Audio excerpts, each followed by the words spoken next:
અમેરિકામાં ભારતીયોની સંખ્યા ઘણી નોંધપાત્ર છે અને હવે રાજકારણમાં પણ ઇન્ડિયન્સ આગળ વધી રહ્યા છે. આ વખતે યુએસ પ્રેસિડેન્ટ તરીકે ચૂંટાયેલા ડોનાલ્ડ ટ્રમ્પે ઘણા મહત્વના પદ પર ઇન્ડિયન અમેરિકનની નિમણૂક કરી છે.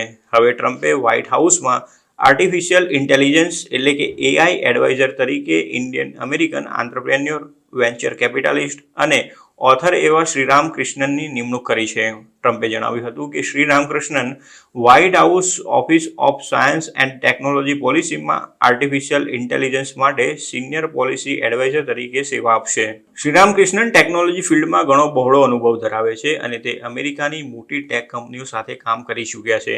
કૃષ્ણન અગાઉ માઇક્રોસોફ્ટ, ટ્વિટર, યાહૂ, ફેસબુક અને સ્નેપ જેવી કંપનીઓમાં પ્રોડક્ટ ટીમનું નેતૃત્વ કરી ચૂક્યા છે.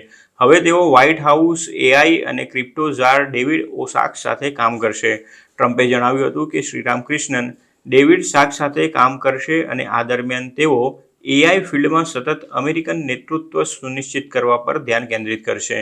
આ ઉપરાંત તે સાયન્સ એન્ડ ટેકનોલોજી માટેની પ્રેસિડેન્ટની કાઉન્સિલ ઓફ એડવાઇઝર્સ સાથે પણ કામ કરશે અને સમગ્ર સરકારમાં એઆઈ પોલિસીને આકાર આપવા અને સંકલન કરવામાં મદદ કરશે. શ્રીરામ કૃષ્ણને વિન્ડોઝ એઝ્યુરના સ્થાપક સભ્ય તરીકે માઇક્રોસોફ્ટમાં તેમની કારકિર્દીની શરૂઆત કરી હતી. શ્રીરામ કૃષ્ણનનો જન્મ ચેન્નઈમાં થયો છે અને તેમના પિતા ઇન્સ્યોરન્સ સેક્ટરમાં કામ કરતા હતા અને માતા હાઉસવાઇફ હતી. તેમને તામિલનાડુના કાંચીપુરમના કટ્ટાનકુલાથરુની એસઆરએમ એન્જિનિયરિંગ કોલેજમાંથી ઇન્ફોર્મેશન ટેકનોલોજીમાં બીટેક કર્યું હતું. 2005માં ફક્ત 21 વર્ષની વયે તે અમેરિકા આવી ગયા હતા. ટેક વર્લ્ડમાં કૃષ્ણનની જર્ની 2005માં માઇક્રોસોફ્ટથી શરૂ થઈ હતી.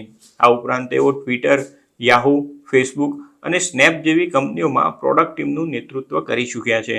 ફેસબુક અને સ્નેપમાં પોતાના કાર્યકાળ દરમિયાન તેમણે મોબાઈલ એડ પ્રોડક્ટ્સ ડેવલપ કરી હતી.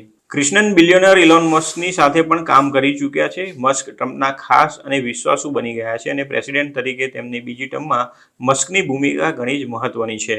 મસ્કે 2022માં ટ્વિટરને હસ્તગત કર્યું ત્યારે કૃષ્ણને તેમની સાથે કામ કર્યું હતું. Shriram Krishnan open એઆઈના chat GPT અને લાર્જ ઇન્ટરનેટ પ્લેટફોર્મ્સ જેવા એઆઈ બેઝડ મોડલ્સ વચ્ચેના પડકારોને ઉકેલવા માટે ટેકનોલોજીનો ઉપયોગ કરવાની ભલામણ કરી ચૂક્યા છે.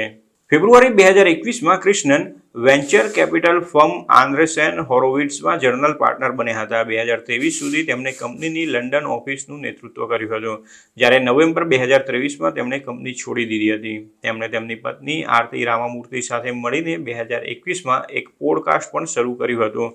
Krishnan the Aarti and Sriram show નામનો શો હોસ્ટ કરતા હતા અને તેનાથી તેઓ ઘણા જાણીતા બન્યા હતા.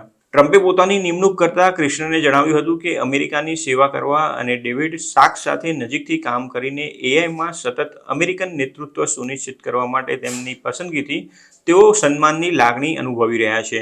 બીજી તરફ ઇન્ડિયન અમેરિકન કોમ્યુનિટીએ પણ કૃષ્ણનની પસંદગીનું સ્વાગત કર્યું હતું. ઇન્ડિયન ડાયસ્પોરાના એક્ઝિક્યુટિવ ડિરેક્ટર સંજીવ જોશીપુરાએ જણાવ્યું હતું કે ઇન્ડિયન કોમ્યુનિટી શ્રીરામ કૃષ્ણનને હૃદયપૂર્વક અભિનંદન પાઠવે છે અને ખુશી અનુભવે છે કે પ્રેસિડેન્ટ તરીકે ચૂંટાયેલા ડોનાલ્ડ ટ્રમ્પે તેમને White House Office of Science and Technology પોલિસીમાં સિનિયર પોલિસી એડવાઇઝર તરીકે નિયુક્ત કર્યા છે.